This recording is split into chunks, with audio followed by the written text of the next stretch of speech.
The Women's March took place on October 5th and 6th, 1789. One of the main reasons for the Women's March was bread shortages.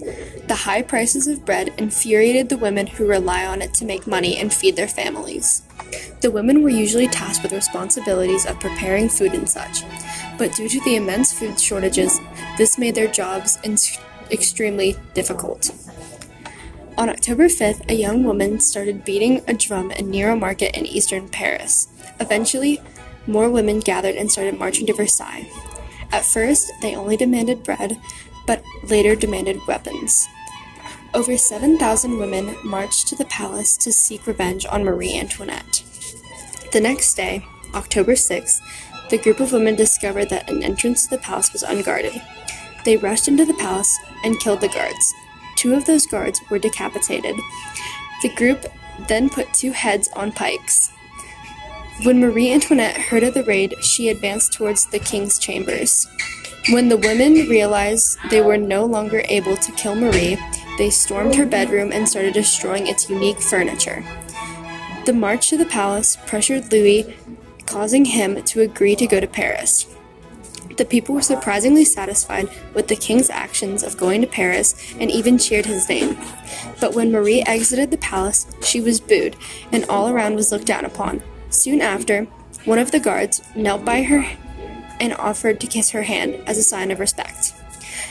By the time the king departed back to Paris, the crowd had grown from 7,000 people to 50,000. Those same people went with the king on his way back to Paris.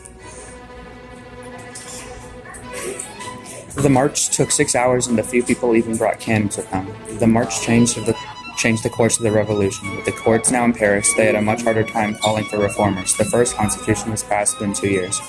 Stanislas Maillard was only 26 years old when he was a captain in the Bastille. On the day of the Women's March, he went to testify at City Hall, but was surprised to find the rooms filled with women. Women raided City Hall and would not let men enter the building. The women inside of City Hall would attempt to break down doors, steal documents, papers, and threaten to burn them. They did this because they were angry at the lack of effort and commitment to the French people. Stanislas Maillard convinced the women not to raid the National Assembly, as it had no reckoning in raiding. The National Assembly would only distract officials from even trying to stop the problems people faced within the French Revolution. Many of the women that carried guns with them did not even have ammunition, and wanted Stanislas to gather up ammunition from the Bastille, since they knew he was a captain within the Bastille.